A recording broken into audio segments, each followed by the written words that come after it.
ଆକାଶବାଣୀ।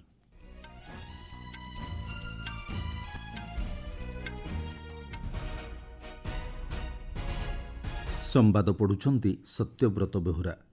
ସାରା ଦେଶରେ ଆଜି ଆଧୁନିକ ଜ୍ଞାନକୌଶଳରେ ନିର୍ମିତ 103ଟି ଅମୃତ ଷ୍ଟେସନର ଉଦ୍ଘାଟନ କରିବେ ପ୍ରଧାନମନ୍ତ୍ରୀ। ପାକିସ୍ତାନ ପ୍ରାୟୋଜିତ ଆତଙ୍କବାଦକୁ ସର୍ବସମ୍ମୁଖକୁ ଆଣିବା ପାଇଁ 9ଟି ରାଷ୍ଟ୍ର ଅଭିମୁଖେ ଯାତ୍ରା ଆରମ୍ଭ କଲେ ସର୍ବଦଳୀୟ ପ୍ରତିନିଧି ଦଳ। ରାଜସ୍ଥାନ ବିକାନେରରେ ବିଭିନ୍ନ ବିକାଶମୂଳକ ପ୍ରକଳ୍ପର ଆଜି ଲୋକାର୍ପଣ କରିବେ ପ୍ରଧାନମନ୍ତ୍ରୀ। ଏବଂ ଆଇପିଏଲ୍ ଟି20 କ୍ରିକେଟ୍ ସିରିଜ୍ର ଗତକାଲି ଅନୁଷ୍ଠିତ ମ୍ୟାଚ୍ରେ ଦିଲ୍ଲୀ କ୍ୟାପିଟାଲ୍ସକୁ 59 ରନ୍ରେ ପରାସ୍ତ କରିଛି ମୁମ୍ବାଇ ଇଣ୍ଡିଆନ୍ସ। ପ୍ରଧାନମନ୍ତ୍ରୀ ନରେନ୍ଦ୍ର ମୋଦି ଆଜି ସାରା ଦେଶରେ 103ଟି ଅମୃତ ଷ୍ଟେସନର ଉଦ୍ଘାଟନ କରିବେ। ସେଥିମଧ୍ୟରୁ 19ଟି ଷ୍ଟେସନ ଉତ୍ତରପ୍ରଦେଶରେ ରହିଛି। ଯାତ୍ରୀମାନଙ୍କୁ ସୁଖଦ ଯାତ୍ରା ଅନୁଭୂତି ଦେବା ଲାଗି ନୂତନ ଭାବେ ନିର୍ମିତ ଓ ବିକଶିତ ଅମୃତ ଷ୍ଟେସନଗୁଡ଼ିକରେ ସ୍ୱତନ୍ତ୍ର ସୁବିଧା କରାଯାଇଛି। ଉତ୍ତରପ୍ରଦେଶର ବିଜନୌର, ସାହାରନପୁର ଜଙ୍କସନ୍, ଗୋବର୍ଦ୍ଧନ, ଫତେହାବାଦ, ଗୋବିନ୍ଦପୁରୀ, ଇଜ୍ଜତନଗର, ବରେଲି ସିଟି ଏବଂ ବଳରାମପୁର ଷ୍ଟେସନଗୁଡ଼ିକୁ ଅମୃତ ଭାରତ ଯୋଜନାରେ ବିକଶିତ କରାଯାଇଛି। ଏଥିରେ ଯାତ୍ରୀମାନେ ଯେଭଳି ଅଧିକ ସୁବିଧା ସୁଯୋଗ ପାଇବେ ସେ ନେଇ ବ୍ୟବସ୍ଥା କରାଯାଇଥିବା ଆମ ସମ୍ବାଦଦାତା ଜଣାଇଛନ୍ତି। ବିଜନୌର ରେଳ ଷ୍ଟେସନରେ ଶୀତତାପ ନିୟନ୍ତ୍ରିତ ପ୍ରତୀକ୍ଷା କୋଠରୀ ନିର୍ମାଣ କରାଯାଇଥିବା ବେଳେ ସ୍ୱତନ୍ତ୍ର ପାର୍କିଂ ଏରିଆ, ବିଶୁଦ୍ଧ ପାନୀୟ ଜଳ ବ୍ୟବସ୍ଥା ସହ ଅଗ୍ନି ନିର୍ବାପକ ବ୍ୟବସ୍ଥା ମଧ୍ୟ କରାଯାଇଛି। ବିଶେଷ ଭାବେ ଦିବ୍ୟାଙ୍ଗମାନଙ୍କ ପାଇଁ ରାମ୍ପ ବ୍ୟବସ୍ଥା କରାଯାଇଥିବା ଜଣାପଡ଼ିଛି। ଆଧୁନିକ ନିର୍ମାଣ କୌଶଳରେ ସ୍ଥାନୀୟ ଅଞ୍ଚଳର ସଂସ୍କୃତିକୁ ଆଜି ଉଦ୍ଘାଟିତ ହେବାକୁ ଥିବା ଅମୃତ ଷ୍ଟେସନଗୁଡ଼ିକରେ ସ୍ଥାନିତ କରାଯାଇଛି। ଭାରତର ଅପରେସନ୍ ସିନ୍ଦୁର ଉପରେ କୂଟନୈତିକ ପ୍ରଚାର ଓ ପାକିସ୍ତାନ ପ୍ରାୟୋଜିତ ଆତଙ୍କବାଦକୁ ସର୍ବସମ୍ମୁଖକୁ ଆଣିବା ପାଇଁ 2ଟି ସର୍ବଦଳୀୟ ପ୍ରତିନିଧି ଦଳ ଗତକାଲିଠାରୁ 9ଟି ରାଷ୍ଟ୍ର ଅଭିମୁଖେ ଯାତ୍ରା କରିଛନ୍ତି। ଜେଡିୟୁ ସାଂସଦ ସଞ୍ଜୟ କୁମାର ଝାଙ୍କ ନେତୃତ୍ୱରେ ଏକ ସର୍ବଦଳୀୟ ପ୍ରତିନିଧି ଦଳ ଇଣ୍ଡୋନେସିଆ, ମାଲେସିଆ, ଦକ୍ଷିଣ କୋରିଆ, ଜାପାନ ଓ ସିଙ୍ଗାପୁର ଗସ୍ତ କରିଛନ୍ତି। ଶିବସେନା ସାଂସଦ ଶ୍ରୀକାନ୍ତ ସିନ୍ଧେଙ୍କ ନେତୃତ୍ୱାଧୀନ ଅନ୍ୟ ଏକ ସର୍ବଦଳୀୟ ପ୍ରତିନିଧି ଦଳ ସଂଯୁକ୍ତ ଆରବ ଏମିରେଟ୍ସ, ଲାଇବେରିଆ, କଙ୍ଗୋ ଏବଂ ସିଏରା ଲିଓନ ଅଭିମୁଖେ ଯାତ୍ରା କରିଛନ୍ତି। ଆତଙ୍କବାଦ କାର୍ଯ୍ୟକଳାପ ବିରୋଧରେ ଦେଶର ଦୃଢ଼ ଆଭିମୁଖ୍ୟକୁ ବିଶ୍ୱ ନେତୃବୃନ୍ଦଙ୍କୁ ଅବଗତ କରାଇବା ହେଉଛି ଏହି ପ୍ରତିନିଧି ଦଳ ଗସ୍ତର ମୁଖ୍ୟ ଉଦ୍ଦେଶ୍ୟ। ଗସ୍ତ ପୂର୍ବରୁ ସାଂସଦ ସଞ୍ଜୟ ଝା କହିଛନ୍ତି, ଆତଙ୍କବାଦ ହେଉଛି ପାକିସ୍ତାନର ଜାତୀୟ ନୀତି। ତେଣୁ ଇସଲାମାବାଦ କିଭଳି ଆତଙ୍କବାଦକୁ ପ୍ରୋତ୍ସାହନ ଦେଉଛି ସେ ସମ୍ପର୍କରେ ପ୍ରତିନିଧି ଦଳ ବିଶ୍ୱକୁ ଅବଗତ କରାଇବେ। आतंकवाद जो है वो पाकिस्तान की स्टेट पॉलिसी, इनके नकाब को उतारना। वहां से कोई 2-4 लोग ऐसे नहीं आते हैं, पूरा स्टेट उसको स्पॉन्सर करता है, पूरा थ्राइव करता है स्टेट के सपोर्ट से। इस बात को पूरे दुनिया में जाकर के बताना। ऐसा नहीं होगा कि हमारे यहाँ आकर के टेररिस्ट एक्टिविटी करते रहिए और उसको हम झेलते रहेंगे। पाकिस्तान आतंकवादी कार्यकलाप विरोध में भारत विश्व समुदाय को अवगत कराइबा लागि अभियान आरंभ करिछि। एथिपई 7टी बहुदलीय प्रतिनिधि दल गठन कराଯାଇଛି। पाकिस्तान प्रायोजित आतंकवाद विरोध में दृढ़ आभिमुख्य पोषण करने सह शून्य सहनशीलतार बार्ता देवा पाई प्रतिनिधि मंडली आसंता मास 5 तारिख सुधा मोट 32 देश गस्त करेंगे। आम संवाददाता जणाइछन्ति वैदेशिक सचिव विक्रम मिश्री आज प्रतिनिधि दलगुड़ी विस्तृत भाव गस्तर उद्देश्य नहीं सूचना प्रदान करेंगे। बीजेपी सांसद बैजयंत पंडा अध्यक्षतार गठित प्रतिनिधि दल साउदी आरब, बाहरीन, कुवेत और अल्जेरिया गस्त करेंगे। यह प्रतिनिधि दल में वरिष्ठ नेता गुलाम नबी आजाद, बीजेपी सांसद निशिकांत दुबे और एआईएमआईएम सांसद असाउद्दीन ओवैसी सामिल अछंती। बीजेपी सांसद रविशंकर प्रसाद नेतृत्वाधीन प्रतिनिधि दल लंडन, फ्रांस, जर्मान, यूरोपीय संघ, इटाली और डेनमार्क गस्त करेंगे। प्रतिनिधि दल में कांग्रेस सांसद डॉक्टर अमर सिंह, शिवसेना यूबीटी सांसद प्रियंका चतुर्वेदी और पूर्वतन केन्द्रमंत्री एमजे अकबर रहिछन्ति। सेहीपरि कांग्रेस सांसद शशि थरूर नेतृत्व में गठित प्रतिनिधि दल अमेरिका, पानामा, गुएना, ब्राजिल और कोलंबिया गस्त करेंगे। डीएमके सांसद कानिमुझी करुणानिधि नेतृत्व में आउ एक प्रतिनिधि दल स्पेन, ग्रीस, स्लोवेनिया, लाटभिया और रूस गस्त करेंगे।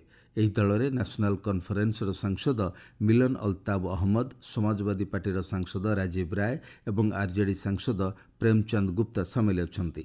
ସପ୍ତମ ପ୍ରତିନିଧି ଦଳରେ ଏନସିପି ସାଂସଦ ସୁପ୍ରିୟା ସୁଲେଙ୍କ ନେତୃତ୍ୱାଧୀନ ଦଳ ଇଜିପ୍ଟ, କତାର, ଇଥିଓପିଆ ଏବଂ ଦକ୍ଷିଣ ଆଫ୍ରିକା ଗସ୍ତ କରିବେ। ଏହି ପ୍ରତିନିଧି ଦଳରେ ବିଜେପି ସାଂସଦ ରାଜୀବ ପ୍ରତାପ ରୁଡ୍ଡି, ଅନୁରାଗ ସିଂ ଠାକୁର, ପୂର୍ବତନ କେନ୍ଦ୍ରମନ୍ତ୍ରୀ ଭି ମୁରଲୀଧରନ୍ ଏବଂ କଂଗ୍ରେସ ସାଂସଦ ମନୀଷ ତିୱାରୀ ପ୍ରମୁଖ ସାମିଲ ଅଛନ୍ତି। ଆପଣମାନେ ସମ୍ବାଦ ଶୁଣୁଛନ୍ତି ଆକାଶବାଣୀରୁ।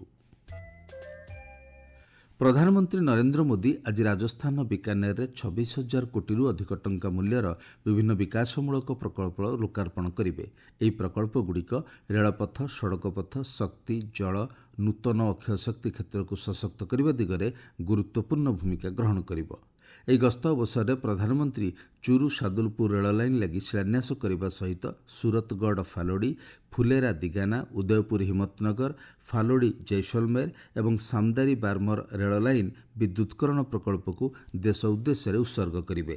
ସେହିଭଳି ସଡ଼କପଥର ଭିତ୍ତିଭୂମିକୁ ପ୍ରୋତ୍ସାହନ ଦେବା ଉଦ୍ଦେଶ୍ୟରେ ଶ୍ରୀ ମୋଦି 4,850 କୋଟି ଟଙ୍କା ବ୍ୟୟ ଅଟକଳରେ ନିର୍ମିତ 7ଟି ସଡ଼କପଥ ପ୍ରକଳ୍ପର ଲୋକାର୍ପଣ କରିବେ। ଏହି ରାଜପଥ ଭାରତ ପାକିସ୍ତାନ ସୀମାକୁ ସମ୍ପ୍ରସାରିତ ହୋଇଥିବା ଦୃଷ୍ଟିରୁ ଦେଶର ପ୍ରତିରକ୍ଷା ଭିତ୍ତିଭୂମି ଏହାଦ୍ୱାରା ସଶକ୍ତ ହୋଇପାରିବ।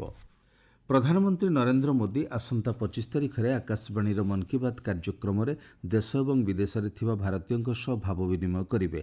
ଏହା ହେବ ମନ୍ କି ବାତ୍ କାର୍ଯ୍ୟକ୍ରମର 122ତମ ସଂସ୍କରଣ। ଇଚ୍ଛୁକ ବ୍ୟକ୍ତିମାନେ ଟୋଲ୍ ଫ୍ରି ନମ୍ବର 1800-11-7800 ମାଧ୍ୟମରେ ସେମାନଙ୍କ ମତାମତ ଏବଂ ପରାମର୍ଶ ପଠାଇ ପାରିବେ। ନରେନ୍ଦ୍ର ମୋଦି ଆପ୍ କିମ୍ବା ମାଇ ଗଭ୍ ଓପନ୍ ଫୋରମ୍ ମାଧ୍ୟମରେ ମଧ୍ୟ ଅନ୍ଲାଇନ୍ରେ ମତାମତ ଉପସ୍ଥାପନ କରାଯାଇପାରିବ।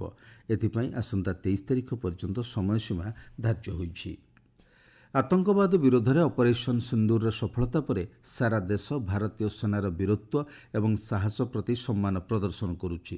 ସଶସ୍ତ୍ର ବାହିନୀ ପ୍ରତି ସମ୍ମାନ ସ୍ୱରୂପ ଆକାଶବାଣୀ ସମାଚାର ପକ୍ଷରୁ ଏକ ବିଶେଷ ଫିଚର ଉପସ୍ଥାପନ କରାଯାଉଛି। ଏହି କ୍ରମରେ ଆଜି ପରମବୀର ଚକ୍ର ବିଜେତା ସେକେଣ୍ଡ ଲେଫ୍ଟନାଣ୍ଟ ଅରୁଣ କ୍ଷେତ୍ରପାଳଙ୍କ ବିଷୟରେ ଆସନ୍ତୁ ଜାଣିବା। 1971 ଭାରତ ପାକ୍ ଯୁଦ୍ଧରେ ଅରୁଣ କ୍ଷେତ୍ରପାଳ ଅଦମ୍ୟ ସାହସ ପ୍ରଦର୍ଶନ କରି ଦେଶ ପାଇଁ ପ୍ରାଣବଳି ଦେଇଥିଲେ। 1950 ମସିହାରେ ମହାରାଷ୍ଟ୍ରର ପୁଣେରେ ଜନ୍ମଗ୍ରହଣ କରିଥିବା second lieutenant Arun Kshetrapal 1971 June ମାସରେ ପୁନା ହର୍ସ ରେଜିମେଣ୍ଟରେ ଯୋଗ ଦେଇଥିଲେ।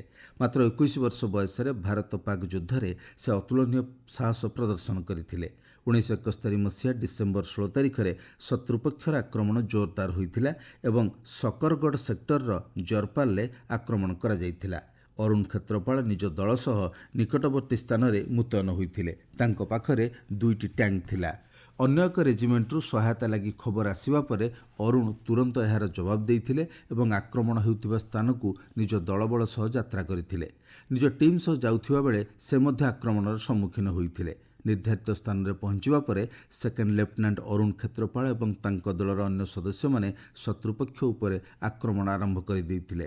ଶତ୍ରୁପକ୍ଷର ଅନେକ ସଦସ୍ୟଙ୍କୁ ସେ ଠାବ କରିବାରେ ସକ୍ଷମ ହୋଇଥିଲେ। ଗୁଳିଗୋଳା ବିନିମୟ ସମୟରେ ଅରୁଣଙ୍କ ଦଳର କମାଣ୍ଡରଙ୍କ ମୃତ୍ୟୁ ଘଟିଥିଲା।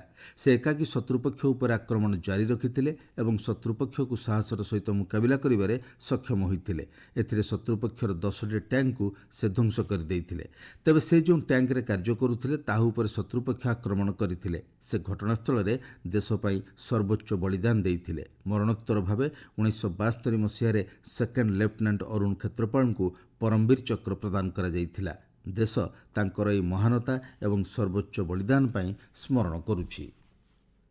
ଚଳିତ ବର୍ଷ କୈଳାସ ମାନସରୋବର ଯାତ୍ରା ଲାଗି ମୋଟ 750 ଜଣ ଶ୍ରଦ୍ଧାଳୁଙ୍କ ନାମ ଚୂଡ଼ାନ୍ତ ହୋଇଛି।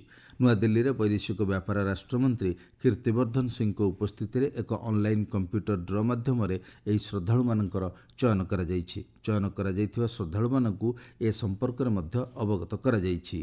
ଆସନ୍ତା ମାସ 30 ତାରିଖ ଦିନ ପ୍ରଥମ ପର୍ଯ୍ୟାୟ ଏବଂ ଅଗଷ୍ଟ 25 ତାରିଖ ଦିନ ଶେଷ ପର୍ଯ୍ୟାୟ ଶ୍ରଦ୍ଧାଳୁ ମାନସରୋବର ଅଭିମୁଖେ ଯାତ୍ରା କରିବେ। ଆଇପିଏଲ୍ ଟି20 କ୍ରିକେଟ୍ ସିରିଜ୍ର ଗତକାଲି ଅନୁଷ୍ଠିତ ମ୍ୟାଚ୍ରେ ମୁମ୍ବାଇ ଇଣ୍ଡିଆନ୍ସ 59 ରନ୍ରେ ଦିଲ୍ଲୀ କ୍ୟାପିଟାଲ୍ସକୁ ପରାସ୍ତ କରି ଚତୁର୍ଥ ତଥା ନିର୍ଣ୍ଣାୟକ ଟିମ୍ ଭାବେ ପ୍ଲେ ଅଫ୍ରେ ପ୍ରବେଶ କରିଛି। ଏଥିସହିତ ଦିଲ୍ଲୀ କ୍ୟାପିଟାଲ୍ସ ଆଇପିଏଲ୍ରୁ ବାଦ୍ ପଡ଼ିଛି। ମୁମ୍ବାଇର ୱାଙ୍ଗଖେଡେ ଷ୍ଟାଡିୟମରେ ଅନୁଷ୍ଠିତ ମ୍ୟାଚ୍ରେ ପ୍ରଥମେ ବ୍ୟାଟିଂ କରି ମୁମ୍ବାଇ ଇଣ୍ଡିଆନ୍ସ ନିର୍ଦ୍ଧାରିତ 20 ଓଭରରେ 5 ୱିକେଟ୍ ବିନିମୟରେ 180 ରନ୍ ସ୍କୋର କରିଥିଲା।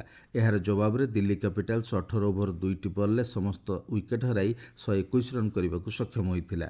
ଆଜି ଗୁଜରାଟ ଟାଇଟନ୍ସ ଏବଂ ଲକ୍ଷ୍ନୌ ସୁପର ଜାଏଣ୍ଟସ ମଧ୍ୟରେ ସନ୍ଧ୍ୟା 7:30 ଅହମ୍ମଦାବାଦର ନରେନ୍ଦ୍ର ମୋଦି ଷ୍ଟାଡିୟମରେ ମ୍ୟାଚ୍ ଖେଳାଯିବ। ମୁଖ୍ୟ ସମ୍ବାଦ ପୁଣିଥରେ। ସାରା ଦେଶରେ ଆଜି ଆଧୁନିକ ଜ୍ଞାନକୌଶଳରେ ନିର୍ମିତ 103ଟି ଅମୃତ ଷ୍ଟେସନର ଉଦ୍ଘାଟନ କରିବେ ପ୍ରଧାନମନ୍ତ୍ରୀ। ପାକିସ୍ତାନ ପ୍ରାୟୋଜିତ ଆତଙ୍କବାଦକୁ ସର୍ବସମ୍ମୁଖକୁ ଆଣିବା ପାଇଁ 9ଟି ରାଷ୍ଟ୍ର ଅଭିମୁଖେ ଯାତ୍ରା ଆରମ୍ଭ କଲେ ସର୍ବଦଳୀୟ ପ୍ରତିନିଧି ଦଳ। ରାଜସ୍ଥାନ ବିକାନେରରେ ବିଭିନ୍ନ ବିକାଶମୂଳକ ପ୍ରକଳ୍ପର ଲୋକାର୍ପଣ କରିବେ ପ୍ରଧାନମନ୍ତ୍ରୀ ଏବଂ IPL T20 କ୍ରିକେଟ୍ ସିରିଜ୍ର ଗତକାଲି ଅନୁଷ୍ଠିତ ମ୍ୟାଚ୍ରେ ଦିଲ୍ଲୀ କ୍ୟାପିଟାଲ୍ସକୁ 59 ରନ୍ରେ ପରାସ୍ତ କରିଛି ମୁମ୍ବାଇ ଇଣ୍ଡିଆନ୍ସ। ସମ୍ବାଦ ଶେଷ ହେଲା।